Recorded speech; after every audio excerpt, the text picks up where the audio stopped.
Jour dédié pour l'élévation de l'âme de Yosef Ben Sarah, Zecher Tzedek Livracha, dont c'est aujourd'hui l'anniversaire du décès.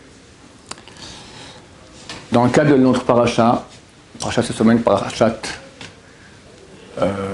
Miketz, donc Yosef est devenu le vice-roi d'Égypte et ses frères arrivent en Égypte, ne le reconnaissent pas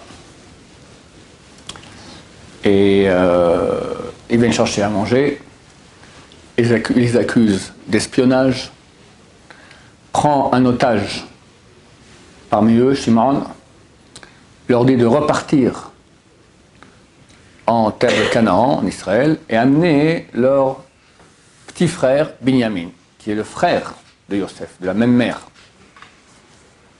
Chose qui est extrêmement difficile parce que c'est le dernier fils de Yaakov. Yaakov a beaucoup souffert. Il a perdu Yosef. Là, il a perdu Shimon, qui est en prison. Et si maintenant Binyamin part, alors il n'a plus rien. Comment convaincre Yaakov d'envoyer le petit-fils Binyamin en Égypte? En tout cas, c'est ce que Yosef exige de la part des frères. Et il fait autre chose aussi. Il va mettre dans le gros paquet de blé qu'il aura vendu, il met les bourses d'argent du prix d'achat de ce blé. Ils arrivent, il est au milieu de la route, un des frères ouvre tout coup, il voit l'argent dans son sac, ils ne comprennent pas qu'est-ce que c'est cette histoire-là. Après, ils arrivent tous en terre d'Israël, et là-bas, chacun ouvre son sac et voit l'argent dans le sac. Il dit, qu'est-ce que Dieu nous a fait? Pourquoi? C'est quoi cette histoire-là? Et Shimon qui est là-bas, et maintenant l'argent, ils vont croire qu'on les a volés, on va revenir là-bas, ils vont tous nous mettre en prison, c'est pas zigouillé. Et en plus, on doit ramener maintenant Binyamin, sinon Shimon est bloqué là-bas. Bon, Yosef, il a fait toutes ces choses qu'il a fait, il a fait évidemment, c'est écrit, il y a un écrit du Ramban, Nachmanide, extraordinaire, qui dit que pourquoi Yaakov aimait tellement son fils Yosef. C'est marqué qu'il lui ressemblait. Bon, si on disait sur moi, j'ai un fils qui me ressemble, je l'aime bien, ça va, je suis content, elle va mener que moi, d'accord, tout ça. Mais on parle de Yaakov Avinu, parce qu'elle a le même nez, le même menton, il le ressemble, il va l'aimer plus que les autres. En fait, sous le trône divin, Yecheskel le prophète, il voit une vision de Dieu, et il voit le trône divin, il voit là-bas 4 têtes. Le maître des hommes, il voit une tête, c'est celle de Yaakov Avinu. Le maître des animaux sauvages, c'est le lion. Le maître des animaux domestiques, c'est le bœuf. Et le maître des volatiles, c'est l'aigle. 4 têtes. Et Yecheskel, il a prié. Il a dit à Dieu, comment tu peux avoir dans ton trône divin une tête de bœuf? Le bœuf, c'est le père du veau. Ça rappelle quoi? Le veau d'or. Comment dans le ciel, on a maintenant quelque chose qui va rappeler les péchés d'Israël? Yecheskel a prié, et Dieu a changé. Il a mis sous le trône une tête de crouve. Crouve, c'est quoi? Ce qu'on traduit en français chérubin. En fait, c'est une tête d'un être humain, mais jeune. Il y a un être adulte et un jeune. Maintenant, on sait que le shor, le bœuf, ça représente qui? Yosef. Dans sa bénédiction, c'est marqué Ki bechor shoro hadarlo. L'aîné du bœuf, il est beau. On parle de Yosef, c'est la bénédiction de Yosef. Et en fait, Dieu a changé la tête du bœuf sous son trône de gloire en celle d'un jeune homme beau, qui c'est? Yosef.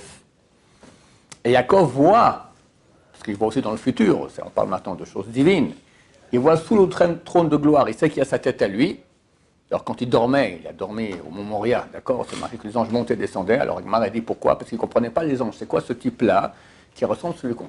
Il monte là-haut, voir, ouais, c'est bien une tête, il voit, c'est le même ici, d'accord? Ils ont vu la même tête, ils n'ont pas compris qu'est-ce qui se passait. Yaakov savait que sa tête était sous le trône de gloire, et il savait aussi que Yosef était là-bas. C'est ça qui lui ressemblait et qu'il aimait.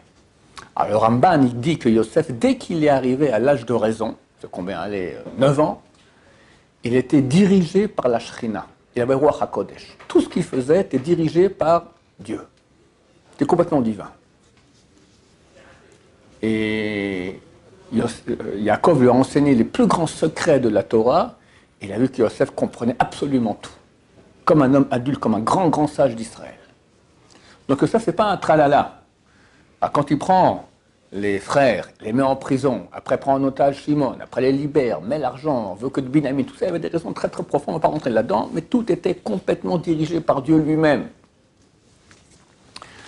La question, c'est mon sujet, pourquoi est-ce qu'il a mis l'argent dans les sacs? La réponse, elle est phénoménale. Il savait que Yaakov Avinu serait extrêmement dur pour lui de se défaire de Binyamin, d'accepter que Binyamin aille en Égypte. Mettre un fils qui est otage, Shimon, en Égypte, ouais, mais quand même. Et c'est vrai qu'on voit que Yaakov, il attend, jusqu'à la fin, il n'y avait plus rien à manger. À la fin, il a accepté. Mais c'est extrêmement dur. Yosef a fait un acte qu'il savait, c'était de façon certaine qu'en fin de compte, il reviendrait. Il met l'argent dans les sacs, et les frères de Yosef arrivent en Égypte, en terre de Canaan, ils ouvrent les sacs, ils voient un argent qui ne leur appartient pas. De l'argent volé. De l'argent volé chez nous. Yaakov Avinu, de l'argent volé chez nous. C'est pas de notre faute. C'est pas nous qu'on a pris. Ok, mais ça ne nous appartient pas. Impossible que Yaakov va rester comme ça, en terre de Canaan, sans envoyer de nouveau les frères en terre d'Égypte pour ramener l'argent volé. Il est écrit que s'il y a une caisse de péché qui crie, quel péché crie le plus fort que tous? Le vol. Et quand on fait la Neïla, la prière de la Neïla, après il y a un texte. Et on fait des prières, puis après on parle de nous-mêmes. Qu'est-ce qu'on a comme péché? Le premier péché qu'on cite là-bas, les Ma'an, Nardol, Me'oshek Yadenu, pour qu'on arrête le vol de nos mains. Première chose qui est citée, le vol. C'est tellement facile. C'est tellement facile. Les gens croient que voler un goy, c'est moins grave. Dans ce cas-là, on parle maintenant de Pharaon, l'argent de Pharaon. Ben, sachez que c'est écrit dans Shulchan Aruch. Shulchan Aruch est loi de vol, c'est dans le tome Choshen Mishpat, chapitre 348, alinéa 2 là-bas, c'est écrit que le vol est interdit, grand, petit, etc. Et il y a une annotation en bas du Gaon de Vilna qui cite un Tosefta. Tosefta, c'est les écrits du temps de la Mishnah, il y a 2000 ans, qui disent que le vol du goy est plus grave que le vol du juif. Plus grave! Pourquoi? Parce que quand tu voles un juif, ça reste un peu dans la même famille. Quand tu voles un goy, c'est écrit que l'ange des goïms, il va dans le ciel et prend au peuple juif du flux qui lui revient. Flux divin. Tu as donné des pièces, tu as pris des pièces, tu donnes en contrepartie un flux divin aux forces du mal. Terrible! Pourquoi c'est si grave le vol?